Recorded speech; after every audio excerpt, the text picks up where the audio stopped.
ikut bela sungkawa atas meninggalnya Raffles Osin Jaya Prabowo.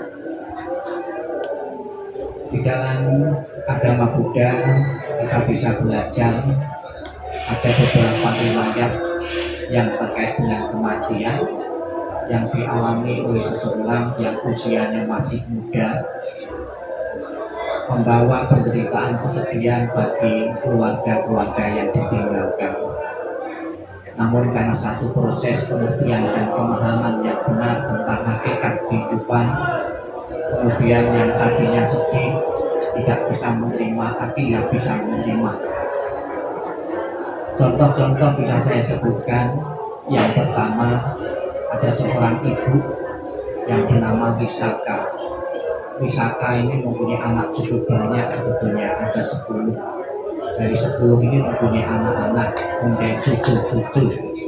Karena ada satu ketika salah satu cucunya itu meninggal. Ada kemungkinan cucu yang meninggallah cucu yang paling dicintai, yang paling dekat dengan neneknya ini, dengan Wisaka. Wisaka kan tinggal cucunya ini menangis berhari-hari, mengalami kesedihan berhari-hari. Kemudian datang sang Buddha memberi nasihat, cucumu banyak sekali, bagaimana kalau seandainya setiap hari satu persatu cucumu meninggal atau mati, apa yang kamu lakukan? Apakah kamu akan sedih terus setiap hari, panjang hari, setiap hari kamu mengalami kesedihan? Tidak demikian sang Buddha. Kalau satu persatu cucu saya meninggal setiap hari, saya mungkin sudah tidak sedih lagi, karena sudah biasa menerima perpisahan karena tiap hari. Namun karena pertama kali dengan cucu saya sedih sekali, belum langsung bisa menerima. Kemudian cerita yang kedua, ada seorang ibu juga yang bernama Kisah Utami.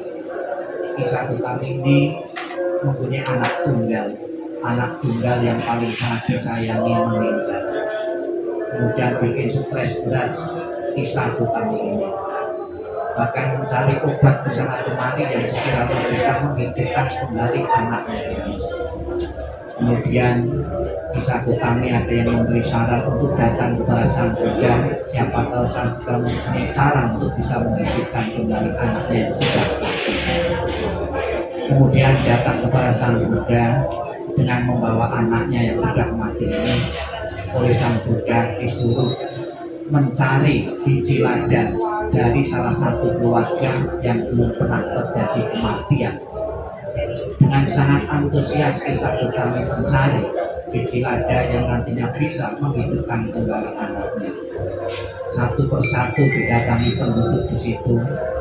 Biji lada mendapatkan, namun setiap didapatkannya berasal dari keluarga yang salah satu keluarganya juga pernah mengalami kematian.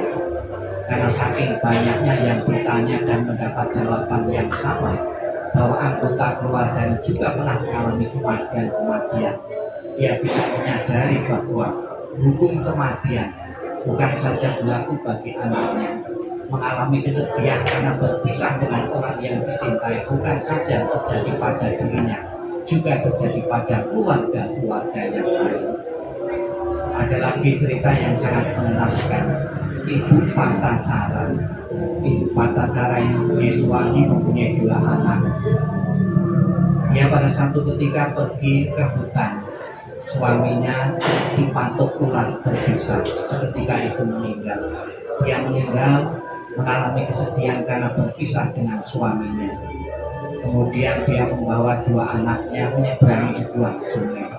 Satu persatu anaknya, yang satu hanyut di sungai, kemudian yang satu dibawa oleh burung elang. Dia menderita sekali, kehilangan suami, kehilangan kedua anaknya dalam waktu yang bersamaan. Dia stres berat, hancur belah kehidupannya, patah hati, patah semangat. Kemudian dia seorang diri pulang ke rumah orang tuanya.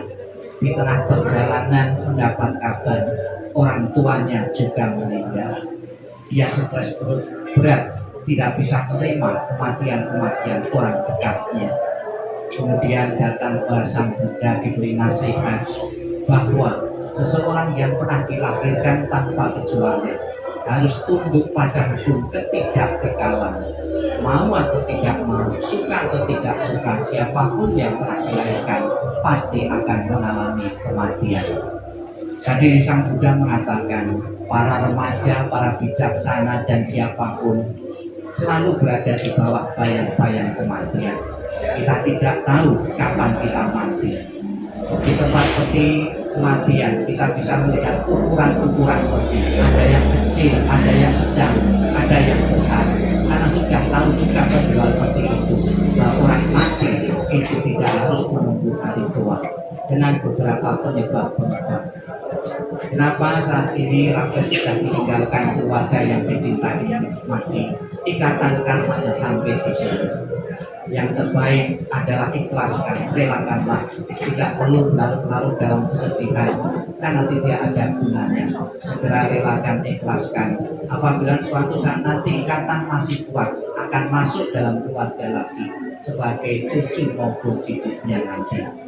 Nyambung ikatan lagi. Kita ucapkan selamat jalan Raffles, semoga jalan yang terang dan lapang dan keluarga yang ditinggalkan bisa menerima perpisahan yang tidak diharapkan ini. Sadu, sadu, sadu.